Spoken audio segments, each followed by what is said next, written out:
हाय दोस्तों, नमस्कार। मैं हूं अमित। स्वागत करता हूं एक बार फिर से आप सभी का AK इन्फो बिहार झारखंड के ऑफिशियल यूट्यूब चैनल पे। दोस्तों, बहुत दिनों से कोई वीडियो मैंने नहीं डाली थी क्योंकि ऐसे कोई टॉपिक नहीं मिल रहा था जो कि आप लोग के लिए नॉलेजफुल हो। दैट्स वाई मैं नहीं आ रहा था। तो आज हमारे पास एक फ़ोन आया है वीवो का, वीवो Y91i। तो ये फ़ोन में प्रॉब्लम चार्जिंग की है। और ये फ़ोन ऑलरेडी एक टेक्नीशियन या दो टेक्नीशियन, मतलब अब कहाँ से कितनी जगह से आया है ये मुझे नहीं पता है, बट इतना पता है कि जैसा इस फ़ोन की हालत लग रही है कि दो तीन जगह से ये घूम करके आया हुआ है। तो दोस्तों, आज मैं इसी पे आप लोगों को ट्रेसिंग करके बताऊंगा और इस फॉल्ट को बनाया जाएगा। कहाँ से फॉल्ट आया है, कैसे बनता है, ये फुल डिटेल्ड मैं वीडियो बनाऊंगा इस पे। और हर एक एक सप्लाई को मैं प्रॉपर डिस्क्राइब करूंगा कि ये सप्लाई क्यों आई हुई है या ये इस तरीके से क्यों है। जो भी चीज़ें हैं मैं सारी चीज़ें आप लोग के सामने एक्सप्लेन करूंगा। तो वीडियो में मेरे साथ बने रहिएगा। एक चीज़ और मैं आपको बता देता हूँ ये इसके बारे में कि ये जो फ़ोन है हमारा, ये मीडियाटेक चिपसेट का है। यानी इसमें मीडियाटेक का CPU लगा हुआ है, पावर IC भी इसमें मीडियाटेक की ही लगी हुई है। तो जो मीडियाटेक का चार्जिंग सेक्शन होता है थोड़ा सा अलग होता है। और आजकल के मार्केट में मीडियाटेक के काफ़ी सारे फ़ोन्स आ रहे हैं। ये तो चूंकि वीवो का ही फ़ोन है, हमारे बहुत सारे ऐसे 5G फ़ोन्स भी आए हुए हैं जो मीडियाटेक के चिपसेट के साथ आए हुए हैं। तो वहाँ पे भी आपको बनाने में थोड़ा मतलब इजी रहेगा, हेल्पफुल रहेगा। तो उस चीज़ को ध्यान में रखते हुए मैंने ये फ़ोन पे प्रॉपर डिटेल्ड वीडियो बनाने का प्रयास मैं करूँगा। फॉल्ट सही होता है या क्या होता है ये तो हम लोग वीडियो में आगे जानेंगे। तब तक मैं आप सभी से ये चाहूँगा कहना कि आप वीडियो को पूरा देखिए, कोई भी पार्ट स्किप ना करिए। क्योंकि वीडियो के बीच में अगर आप स्किप करते हो तो छोटी छोटी जानकारियाँ होती हैं जो कि कभी कभी वीडियो के दौरान स्किप करते हुए वो निकल जाती हैं। तो बाद में चल करके वही चीज़ जब आप अपने फ़ोन पे या जितने भी टेक्नीशियन भाई बंधु हैं वो लोग जब चेक करते हैं तो उनको दिक्कत होने लगती है। तो फिर इसके बाद वो कमेंट करते हैं या किसी भी तरीके का जो है उनको प्रॉब्लम आती है। तो वीडियो पूरा देखेंगे तो आपको प्रॉब्लम नहीं आएगी, मैं ऐसी आशा करता हूँ। तो आइए सबसे पहले मैं इसमें दिखाता हूँ कि इसमें चार्जिंग हो रही है कि नहीं हो रही है, आधी हो रही है, पूरी हो रही है, क्या हो रही है, सब मैं बताऊँगा। फ़ोन देखिए पूरी तरीके से ऑन है, ठीक है। फ़ोन ऑन होने में कोई दिक्कत नहीं। हाँ, एक चीज़ और बता देता हूँ कि ये जो फ़ोन है ये हमारे ही एक स्टूडेंट जो हैं अभी क्लास कर रहे हैं उन्हीं का है। हाँ भाई, किसका है ये फ़ोन? जी अच्छा, आपका है। कहाँ से हैं आप? मधुबनी जिला। मधुबनी से हैं आप, मतलब बिहार मधुबनी। ठीक है ठीक है, ओके। तो ये फ़ोन पहले भी कहीं दिया गया था बनने के लिए? जी सर। पहले भी दिया हुआ है, ठीक है चलिए। हाँ भाई, तो ये फ़ोन पहले भी दिया। अच्छा, ये फ़ोन मेरे पास पहले नहीं ना आया था, अभी जस्ट दिया है ना? ठीक है ठीक है ठीक है, ओके। तो आइए इसको देखते हैं कि ये क्या होता है। हम भी चार्ज में एक बार ये लगा करके चेक करेंगे, ठीक है। और आप लोग को दिखाएंगे कि चार्ज ये ले रहा है कि नहीं ले रहा है। देखिए मैं चार्ज में लगाता हूँ, ठीक है। और चार्ज में लगा करके आप लोग को दिखाता हूँ मैं। ये टाइप C है, टाइप B, ओके। तो इसको मैंने चार्ज में लगा दिया। अब देखिए जैसा कि आप एम्पियर टेस्टर पे आप देख सकते हैं, ठीक है, कि मैंने चार्ज तो लगा दिया है, ठीक है। और चार्ज में लगाइए, एक नंबर वाले पे आप लोग देखिए, एक नंबर का जो इसका पोर्ट है उसमें कोई भी चार्ज शो नहीं कर रहा है। अब यहाँ पे आप जो है ध्यान दीजिएगा कि अभी मैं एक साइड से पावर बटन दबा रहा हूँ। ये मैंने पावर बटन प्रेस किया और जैसे ही मैं पावर बटन प्रेस कर रहा हूँ तो तुरंत ये चार्ज लेना शुरू कर दे रहा है, ठीक है। तो और इसी के साथ इधर भी देखिए सेट भी हमारा क्या हो चुका है, तो ऑन हो चुका है। प्रॉब्लम ये है कि ये दिखा तो नहीं रहा है डिस्प्ले पे कि चार्ज हो रहा है कि नहीं हो रहा है, बट एम्पियर टेस्टर के अकॉर्डिंग ये 0.6 एम्पियर ले रहा है। और वो भी ऑन मोड में केवल ले रहा है, स्विच ऑफ मोड में वो भी नहीं ले रहा है। अगर देखना चाहते हैं फिर मैं दिखाता हूँ। जैसे मैंने यहाँ पे बैटरी इसकी निकाल दी, चार्जर भी निकाल दिया, फिर मैं बैटरी इंसर्ट करता हूँ, केबल इंसर्ट करता हूँ। अभी देखिएगा यहाँ पे कोई भी एम्पियर कंजप्शन नहीं, ओके। तो इस स्थिति में हम क्या करते हैं, तो सबसे पहला काम हम ये करते हैं कि इसका जितना भी वीबस की लाइन है पहले वो चेक करते हैं, देखते हैं उसमें कहीं कोई फॉल्ट तो नहीं है। और फिर इसके बाद तब हम आगे बढ़ते जाएंगे। जहाँ पे फॉल्ट हमको मिलेगा उसको हम रिपेयर करेंगे। जहाँ तक फॉल्ट जाता है, आईसी तक जाता है तो आईसी तक, कोई कंपोनेंट रहेगा तो कंपोनेंट, जो भी होता है वीडियो में बने रहिए, आगे देखते चलते हैं। तो देखिए दोस्तों, सबसे पहले हम इसको आप लोग को एक बारी समझा देते हैं, इस मॉडल के चार्जिंग सेक्शन को। उसके बाद फिर तब हम चलेंगे बोर्ड पे। तो सबसे पहले आते हैं सिमेटिक में, वीवो Y91। तो देखिए यहाँ पे कोई वीवो Y91 का कोई भी सर्किट दिया नहीं। एक है भी वीवो Y91N। एक बारी इस पे देखते हैं कि ये है कि नहीं उसका, जिसका फ़ोन हमारे पास है। तो दोस्तों ये वो मॉडल है नहीं जो मॉडल का फ़ोन हमारे पास है, ठीक है। बेसिकली ऐसे देखा जाए अगर तो सिमेटिक डायग्राम वीवो के इस फ़ोन का इस एप्लीकेशन में अवेलेबल नहीं है। तो हम थोड़ा सा इसको हार्डवेयर सॉल्यूशन, वैसे मैं प्रेफर तो नहीं करता हूँ हार्डवेयर सॉल्यूशन का यूज़ करना, बट चूँकि हमको थोड़ा चार्जिंग सेक्शन का एक आइडिया मिल जाएगा, दैट्स वाई मैं यूज़ कर रहा हूँ इसका, ठीक है। कहाँ कहाँ पे चार्जिंग सप्लाई गई हुई है एक आइडिया मिल जाता है, तो उससे हम लोग को काम करने में आसानी होती है। दैट्स वाई बस केवल हार्डवेयर सॉल्यूशन का मैं यूज़ कर रहा हूँ, ठीक है। क्योंकि हार्डवेयर सॉल्यूशन में बहुत सारे पार्ट्स मिस रहते हैं, और आप लोग यूट्यूब पे काफ़ी समय से होंगे तो बहुत सारे हमारे यूट्यूबर भाई भी जो है इस चीज़ को मेंशन करते रहते हैं कि हार्डवेयर सॉल्यूशन में ये गलती है या वहाँ पे मिस्टेक्स है, ये चीज़ें छोटी हुई हैं, ये वो भी है। तो ये सारी चीज़ें की वजह से मैं भी हार्डवेयर सॉल्यूशन का ज़्यादा यूज़ करता नहीं हूँ। ये मेरा पर्सनल रिव्यू है, बाकी आप लोग का जैसा इच्छा।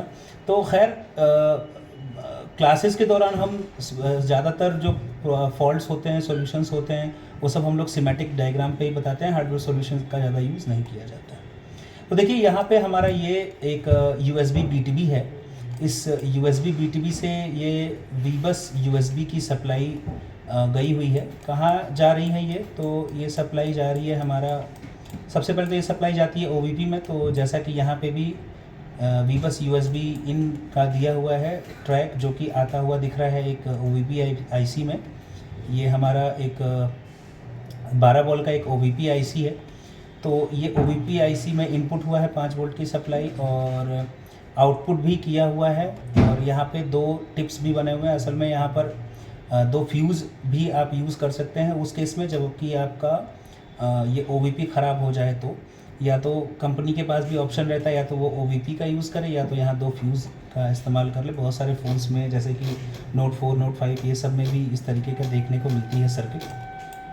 फिर यहाँ पे एक चार्जिंग IC दी हुई है जो कि BQ सीरीज़ की है, और उसमें 5 वोल्ट की सप्लाई इन हुई है। और फिर इसके बाद यहाँ से VPH सप्लाई निकलती है, और VPH सप्लाई फिर इन हो करके और फिर VBAT निकलती है। तो फिलहाल चार्जिंग डेटा के ये बोर्नियो का जो हार्डवेयर सॉल्यूशन है उसमें चार्जिंग डेटा में इतनी ही सप्लाई दी हुई है। जबकि अगर हम एक चार्जिंग सेक्शन को प्रॉपर मीडियाटेक को देखें तो केवल इतने से काम नहीं होता है। खैर उसको मैं अभी आगे एक्सप्लेन करूँगा। तो हमको बोर्ड पे इसके अकॉर्डिंग फ़िलहाल इतना ही देखने को मिल रहा है। तो आइए पहले इतने को चेक कर लिया जाए, फिर इसके बाद तब हम ज़रा आगे की तरफ बढ़ेंगे। क्या करना है उसको हम बताते हैं, कहाँ और चेक किया जाएगा कि हमको सॉल्यूशन मिलेगा या फॉल्ट्स पकड़ में आएगा, या इतने से ही हमको फॉल्ट मिल जाएगा जिसको हम लोग रिपेयर कर देंगे। बनेगा या नहीं बनेगा, जो भी होगा, आइए वीडियो में आगे बने रहिए, देखते हैं। तो आइए चलते हैं बोर्ड पर और डायरेक्ट इसको चेक करते हैं। दोस्तों हम सबसे पहले अब आ गए हैं बोर्ड पे अपने। तो बोर्ड में जैसा कि आप यहाँ पे देख रहे हो, ये बैटरी कनेक्टर है हमारा, और यहाँ पे ये लगा हुआ है हमारा जो चार्जिंग का फ्लैक्स होता है। इस फ्लैक्स को जब हम निकालते हैं तो यहाँ पे हमको इसका BTB दिखाई देता है। ये रहा BTB हमारा, ठीक है। जैसा कि हमने अभी हार्डवेयर सॉल्यूशन में देखा है कि ये जो BTB है यही हमारा वीबस का सप्लाई है, मतलब इसी में 5 वोल्ट देखने को मिलेगा। तो देखिए अगर आप यहाँ पे देख रहे होंगे तो इस BTB के इस वाले पिन से जुड़ा हुआ एक TP भी है, जो कि वहाँ चूँकि मेंशन नहीं था बट यहाँ पर दिया हुआ है। वही जो चीज़ मैं आप लोगों को बताया था कि हार्डवेयर सॉल्यूशन में प्रेफर नहीं करता हूँ, दैट्स वाई यही उसका कारण है कि मैं उसको प्रेफर नहीं करता हूँ। अब यहाँ पर हम चूँकि चार्जर लगा चुके हैं तो जब हम यहाँ चेक करेंगे वोल्टेज तो हमको 5 वोल्ट की सप्लाई मिलनी चाहिए, जो कि यहाँ पर आसानी से मिल रही है, जैसे कि आप लोग साइड में लगे हुए मल्टीमीटर पे देख भी पा रहे हैं। ठीक है, तो यहाँ 5 वोल्ट की सप्लाई मिल गई।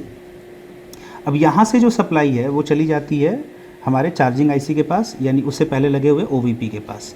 तो इधर तो ओवीपी नहीं है, उसके लिए हमको बोर्ड को थोड़ा सा पलटना पड़ेगा। तो इसको बोर्ड को हम इजीली निकाल देते हैं। पहले चार्जिंग सेक्शन पूरी तरीके से चेक कर लिया जाता है, उसके बाद फिर आगे काम किया जाएगा। तो इसको हम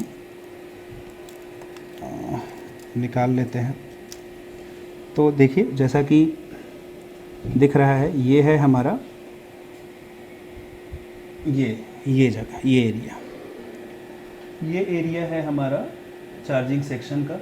देखिए यहाँ पे थोड़ा चार्जिंग आईसी दूसरी लगी हुई है। यहाँ पे जो हम लोगों ने ऑलरेडी चार्जिंग आईसी देखी है वो चार्जिंग आईसी है नहीं, वो चूँकि 91 था, Y91, और ये जो है Y91i है, तो थोड़ा सा उसमें डिफरेंस है। तो जो 5 वोल्ट की सप्लाई है ये सबसे पहले आई है इस कैपेसिटर पे, एनपीसी पे। तो यहाँ पे जब हम चेक करते हैं तो यहाँ पे भी हमको 5 वोल्ट की सप्लाई मिल रही है। अब देखिए यहाँ पे एक ओवीपी होना चाहिए था, तो खैर काफ़ी जगह से, जैसा कि मैंने बताया, ये रिटर्न होके आया है। तो किसी भाई ने हमारे, लगता है ओवीपी ख़राब होने के केस में ओवीपी को निकाल दिया। वैसे देखिए ऐसा करना नहीं चाहिए बिल्कुल भी। कई बार ये ऐसा बताया जाता है कि ओवीपी है तो ओवीपी को बाईपास हम कर सकते हैं। तो अगर आपका ओवीपी ख़राब हो गया है, तो शॉर्ट हो गया तो अलग बात है, उसको निकाल रहे हैं आप, बहुत अच्छी बात है, शॉर्टिंग के केस से आप निकाल दिए, लेकिन आप डालिए ज़रूर वहाँ पे। कंपनी ने दिया हुआ है ओवीपी इसी वजह से दिया है ताकि वो हमारे पीसीबी को प्रॉपर प्रोटेक्ट कर सके, चार्जिंग की सप्लाई को प्रोटेक्ट कर सके। जैसे कि हम क्या करते हैं ना कि मान लीजिए चार्जर लगा रहे हैं, चार्जर लगाने के, अब ओवीपी का काम भी मैं थोड़ा समझा देता हूँ यहाँ पर। जैसे कभी हम लोगों ने चार्जर लगाया, चार्जर से जनरली जो वोल्टेज आता है आपका 5 वोल्ट की सप्लाई जो है वो जाती है चार्जर के थ्रू। तो ओवीपी से भी 5 वोल्ट की सप्लाई, ओवीपी में भी इन होती है और आउट भी होती है 5 वोल्ट की सप्लाई। लेकिन इन केस अगर कभी ऐसा होता है कि 5 वोल्ट से ऊपर की सप्लाई जाती है, जैसे मान लेते हैं हम कि 7 वोल्ट, 7.5 वोल्ट जाती है, तो अगर ओवीपी नहीं रहेगा तो वो 7.5 वोल्ट, 7 वोल्ट सीधे हमारे चार्जिंग आईसी को मिलेगी, जो कि उसके लिए एक तरीके से समझ लीजिए ओवर वोल्टेज की तरह से है, यानी हमारा जो चार्जिंग आईसी है वो ख़राब हो जाएगा। तो अभी यहाँ पर जो हुआ है, इस चीज़ को समझिए कि ओवीपी है नहीं हमारी। यहाँ पर क्या किया गया है, तो एक जंपर का यूज़ किया गया है। अब जंपर का यूज़ करने से क्या होगा कि यहाँ पर इन्होंने ओवीपी से पहले की सप्लाई और ओवीपी के बाद की सप्लाई को शॉर्ट कर दिया है। तो यहाँ हमको 5 वोल्ट की सप्लाई को तो हमने बाईपास करा दिया, ठीक है, बट प्रोटेक्शन का बाईपास हमने नहीं कराया। तो प्रोटेक्शन तो रहेगा नहीं, ठीक है, प्रोटेक्शन रहेगा नहीं, तो फिर जो ये 5 वोल्ट से ऊपर का यदि कभी वोल्टेज जाएगा तो उस केस में हमारी जो ये चार्जिंग आईसी है वो ख़राब हो सकती है। ओवीपी इसी को क्या करता, अगर 5 वोल्ट से ऊपर की सप्लाई जाती तो उस सप्लाई का वो कट आउट कर देता। जैसे हम देखते हैं ना कि हमारे घर में एमसीबी लगी होती है, तो एमसीबी में जैसे ही शॉर्ट सर्किट होता है एमसीबी तुरंत डाउन हो जाती है, कट हो जाती है, हमारी वहाँ की सप्लाई को कट कर देती है। तो सेम टू सेम उसी तरीके से ये भी करता है, जब हाई वोल्टेज जाता तो वहाँ से सप्लाई को कट कर देता, फिर जब वोल्टेज नॉर्मल होता है तो उसको वो सप्लाई करता है। तो ओवीपी का यही काम होता है, ओवीपी प्रोटेक्शन के लिए होता है, तो वो प्रोटेक्शन वो करता है। अब निकाल दिया गया तो यहाँ तो खैर प्रोटेक्शन रहेगी नहीं। तो वैसे अभी तो हम इसमें 5 वोल्ट की ही केवल सप्लाई दे रहे हैं, ज़्यादा की सप्लाई हमने दी नहीं है। और ये जो मैंने अभी एक्सप्लेन किया है ये सारा प्रैक्टिकल के थ्रू भी क्लासेस में हम बताते हैं कि कैसे 5 वोल्ट की सप्लाई से ऊपर जाएगी तो ओवीपी कैसे कट आउट करता है, ये सारी चीज़ें क्लास के दौरान बताई जाती हैं प्रॉपर। अगर आपको विद नॉलेज और प्रैक्टिकल के साथ अगर आपको क्लासेस चाहिए, काम करते वक्त आपको दिक्कत होती है, तो आप हमारे कोर्सेस हैं, ज्वाइन कर सकते हैं। नीचे स्क्रीन के नीचे नंबर दिया हुआ है, नंबर पे आप कॉल कर सकते हैं। चलिए आगे बढ़ते हैं। तो यहाँ 5 वोल्ट की सप्लाई इनपुट हो रही है और ये आउटपुट में भी 5 वोल्ट की सप्लाई आ रही है, ठीक है, 5 वोल्ट की सप्लाई आ रही है। अब ये ही सप्लाई ये हमारे चार्जिंग आईसी में इन हो जाती है। अब चार्जिंग आईसी में जैसे ही इन होती है तो चार्जिंग आईसी क्या करता है, वीपीएच सप्लाई आउट करता है। वीपीएच या जिसको हम लोग वीसीएस भी बोल सकते हैं, वीसीएस की सप्लाई को आउट करता है, जो कि देखिए यहाँ पर 3.5 वोल्ट बन रही है।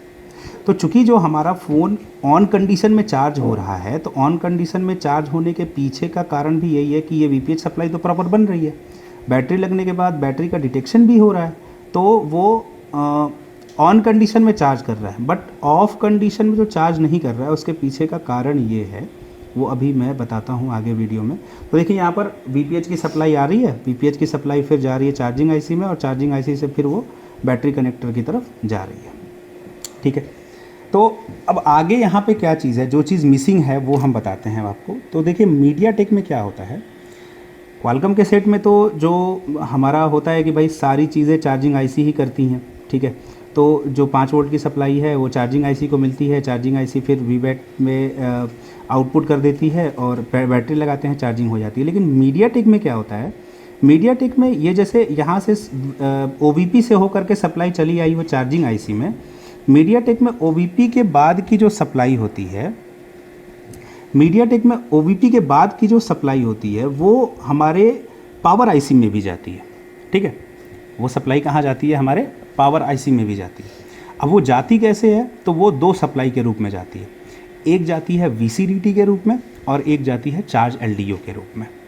अब ये VCDT क्या होता है और चार्ज LDO क्या होता है, तो VCDT को इस तरीके से हम समझ सकते हैं कि जैसे हम जब चार्ज लगाते हैं तो उस चार्ज का एक डिटेक्शन की सप्लाई, ठीक है, डिटेक्शन ट्रिगरिंग की सप्लाई पावर आईसी में जाती है V-बस की।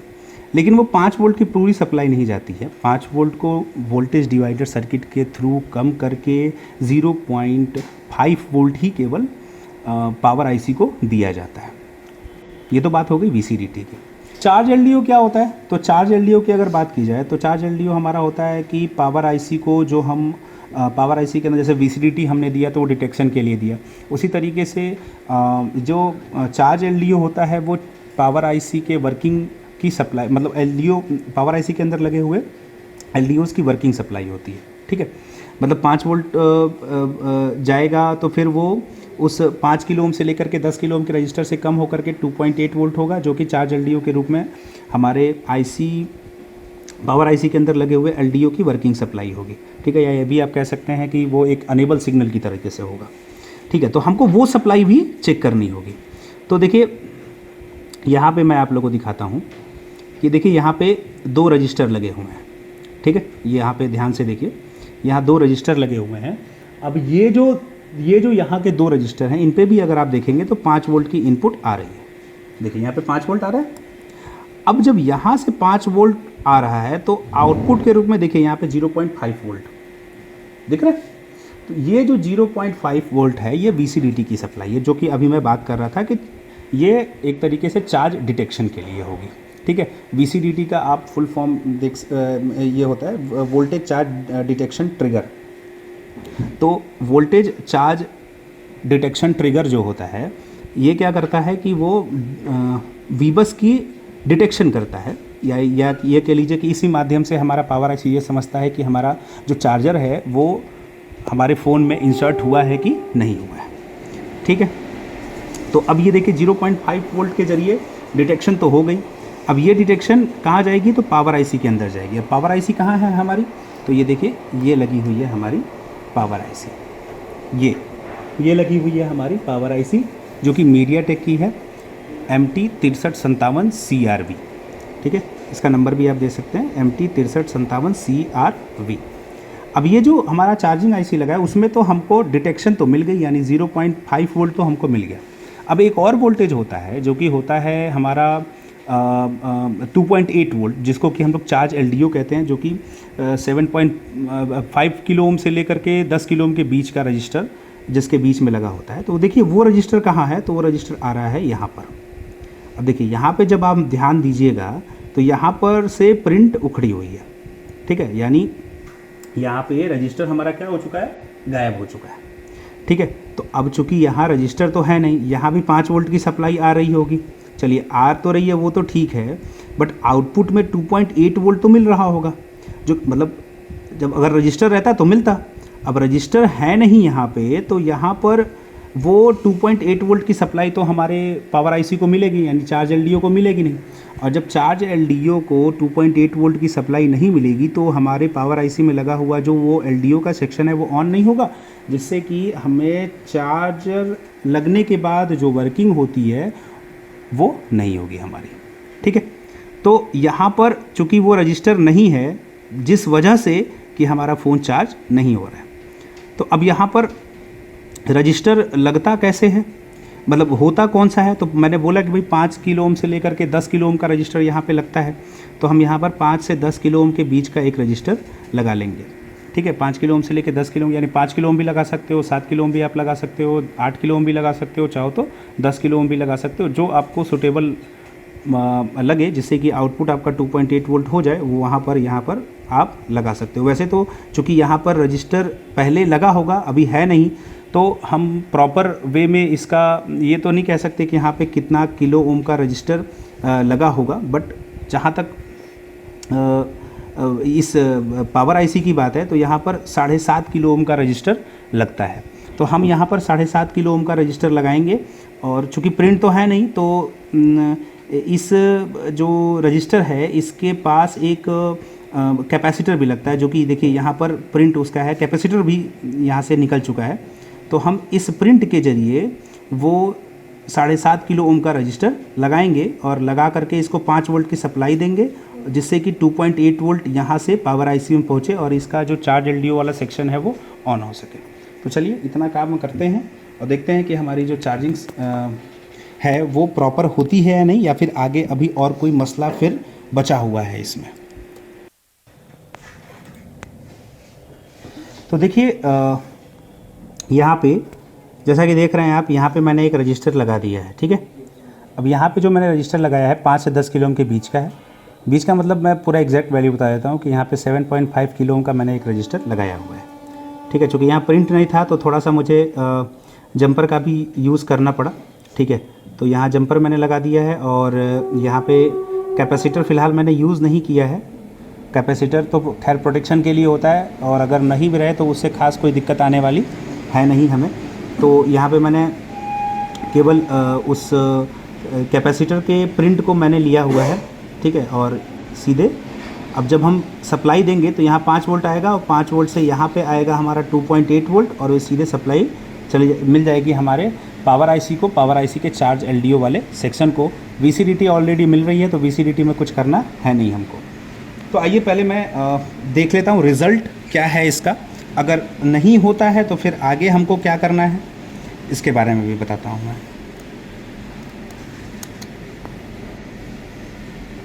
तो जो भी भाई पहली बार अगर वीडियो देख रहे हैं, हमारे चैनल पे पहली बार विज़िट कर रहे हैं, तो वीडियो को लाइक कर दीजिए। कंटेंट अच्छा लगा है, रिपेयरिंग से अगर आपको कुछ फ़ायदा हुआ है, नॉलेज जो मैंने दिया है वो आपके काम का यदि है, तो आप जो है चैनल को भी हमारे सब्सक्राइब कर सकते हैं। कमेंट ज़रूर अगर आप कीजिए, जो वीडियो में समझ में नहीं आया है, या वीडियो में जो है जो भी मैंने बताया उससे आपको कोई फ़ायदा हुआ, तो वो मुझे आप कमेंट करके बता सकते हैं। कुछ नया अगर आपको जानना है तो आप वो भी कमेंट कर सकते हैं कि इस टॉपिक पे आप वीडियो बनाइए, वो भी करेंगे। अगर आप चाहते हैं कि आप प्रॉपर ट्रेनिंग लें, तो आप उसके लिए हमारे नंबर पे जो नंबर दिया हुआ है वो नंबर पे कॉल करके आप हमसे संपर्क भी कर सकते हैं। तो देखिए, अब हम ज़रा यहाँ पे पहले आपकी टेस्टिंग करा देते हैं कि यहाँ पर हमारा काम हुआ है या नहीं हुआ है, जो हमने जंपर लगाया है उसका कोई फ़ायदा हुआ है कि नहीं। तो देखिए, अब जो यहाँ पे जब आप ध्यान दीजिएगा तो ये देखिए, यहाँ पे 5 वोल्ट की सप्लाई हमारी आ रही, लगभग 4.9 है, यानी 5 वोल्ट आ गया है। अगर हम आउटपुट यहाँ पे चेक करें तो आउटपुट हमारा आ रहा है 2.7, लगभग 2.8 वोल्ट के लगभग। यही पहले हमें मिल नहीं रहा था। अब ज़रा एक बारी हम फ़ोन को देखते हैं।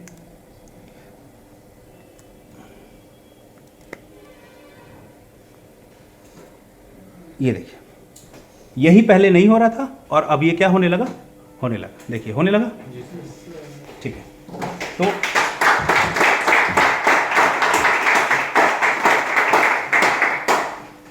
और जैसा कि हम जो है इसको प्रॉपर फिर से ऑन करते हैं, तो ये चार्ज होने लगा।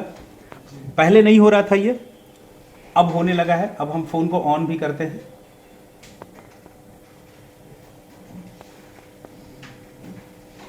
रुकिए, अभी ऑन करने से पहले मैं आपको एक चीज़ दिखा देता हूँ कि देखिए, ऑन के केस में जब मैं चार्जर लगा रहा हूँ तो पहले क्या हो रहा था, तो कोई एम्पियर कंजप्शन एम्पियर टेस्टर में नहीं हो रही थी, और अब देखिए यहाँ पे भी आपकी एम्पियर की कंजप्शन होने लगी है। देखिए ऑफ है अभी फ़ोन, हमारा फ़ोन ऑन नहीं है बिल्कुल भी, ठीक है। ये देखिए, ये देख सकते हैं आप, ठीक है। यही पहले नहीं हो रहा था। तो वो क्यों नहीं हो रहा था? वो इसलिए नहीं हो रहा था क्योंकि हमारे पावर आईसी को चार्ज एलडीओ की सप्लाई नहीं मिल पा रही थी, ठीक है। ऑन करते हैं अब इसको। ऑन करने के बाद देखते हैं कि लोगो चार्जिंग का आ रहा है नहीं। अरे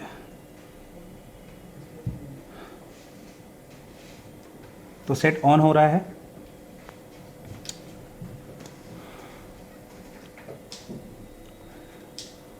जो भी टेक्नीशियन काम कर रहे हैं अभी फील्ड में, बहुत सारे ऐसे टेक्नीशियन हैं जो कि अभी नए नए इस फील्ड में आए हुए हैं।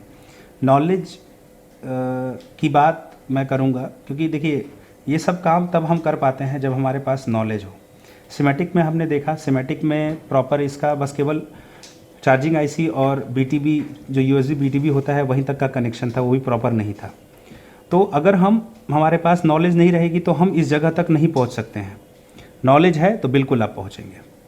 तो अगर आपको नॉलेज चाहिए तो आप AK इन्फो आ सकते हैं, नंबर दिया हुआ है, नंबर पे आप कॉल या मैसेज डालिए, हम आपसे बात करेंगे। देखिए तो यहाँ पर 51% अभी शो कर रहा है और चार्जिंग का लोगो भी आ रहा है। इससे पहले चार्जिंग का लोगो भी नहीं आ रहा था। अब मैं एक बारी चार्जर इसका फिर से निकाल करके लगाता हूँ।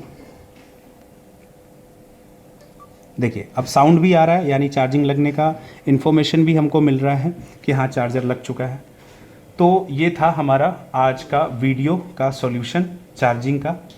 पसंद आया है तो वीडियो लाइक कीजिए, चैनल को सब्सक्राइब कीजिए। बाकी अगर कुछ आपको कहना है हमसे तो कमेंट ज़रूर कीजिए।